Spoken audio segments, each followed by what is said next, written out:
passe maintenant au sport avec Florent Rodeau. Bonjour Florent. Bonjour Raphaël. On commence avec du football.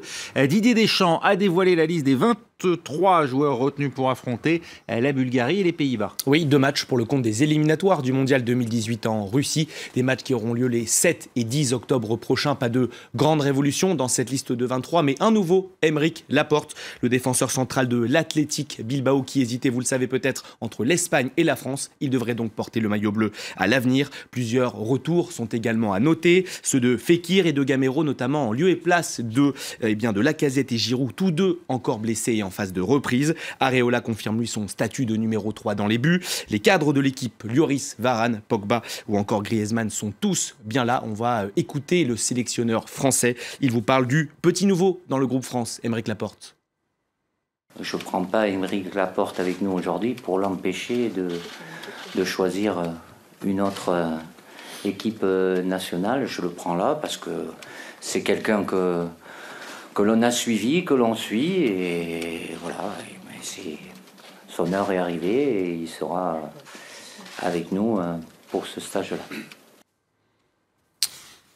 Quand c'est avoué déjà, c'est qu'il y a des arrière-pensées. Qui dit jeudi dit bien sûr un Ligue Europa. C'est ce soir, donc deuxième journée de la phase de poule. Oui, une Ligue Europa dans laquelle 2 clubs français sont engagés, Nice et Saint-Etienne. Vous allez découvrir les principales affiches de la soirée. Manchester United accueille les Ukrainiens du Zorya Lugansk. Southampton se déplace sur la pelouse de l'Hapoel Beersheva, les Israéliens. L'Inter, l'AS Rome, la Fiorentina et Villarreal sont également sur le pont ce soir. Les Verts de Saint-Etienne accueillent Anderlecht. Et puis de son côté, Nice, battu par Schalke lors de la première journée, affronte les Russes de Krasnodar. Lucien Favre, le coach niçois, comptera bien sûr une nouvelle fois sur son attaquant star, l'Italien Mario Balotelli, auteur de 4 buts en championnat. Il fait déjà l'unanimité sur la Côte d'Azur. Écoutez ces quelques réactions de supporters niçois. C'est une super saison et vraiment, je pense qu'elle restera gravée à tout jamais dans nos cœurs. C'est sûr, Balotelli, c'est une très très grande star. C'est une star, c'est pas toujours qu'on a des grands joueurs comme ça. Hein. Après, c'est sûr, c'est toujours un plaisir d'avoir un grand joueur comme Balotelli. Hein. Et sachez qu'à la pause, les Niçois sont menés 2-1. Le but des Aiglons est signé, je vous le donne en 1000, Mario Balotelli, son 5e but de cette saison. Toute compétition confondue, Raphaël. Comme quoi, il n'est pas venu pour rien. Tout à fait. Hier, en Ligue des Champions, le PSG s'est fait peur contre les Bulgares de Ludogorets, mais assure finalement l'essentiel.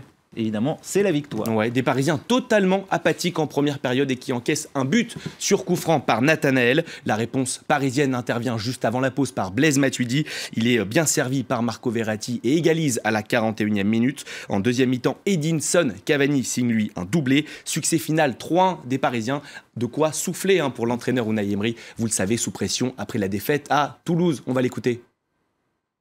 Je connais que c'est un chemin difficile. C'est un chemin n'est pas pour travailler plus ou meilleur. Je crois que l'équipe travaille bien.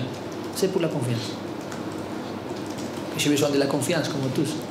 Et les joueurs les mêmes, et tout. Mais la confiance n'est pas le supermercato et acheter la confiance. La confiance, c'est un process.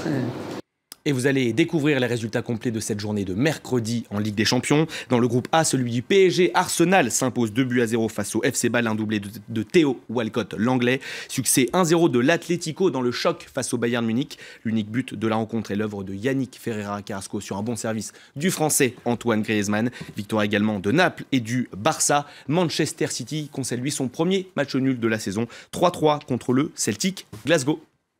Direction à présent la Chine avec, croyez-le ou pas, le football américain qui commence bien à se faire une place. Ouais, symbole de cette popularité grandissante, la présence de Peyton Manning à Pékin. Si ce nom ne vous dit rien, eh bien c'est l'ancien quarterback NFL, vainqueur de 2 bagues de champion. Il espère ainsi démocratiser la pratique de ce sport là-bas, au programme des rencontres avec des joueurs et des entraîneurs. Tout cela à 2 jours du lancement de la Ligue chinoise de football américain. Elle ne compte pour le moment que 6 petites équipes. Écoutez l'ancien joueur des Colts et des Broncos.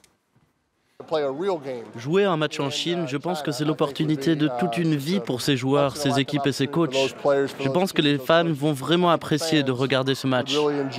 Ça va être super et ça va vraiment permettre de développer l'intérêt qui est porté au football américain ici.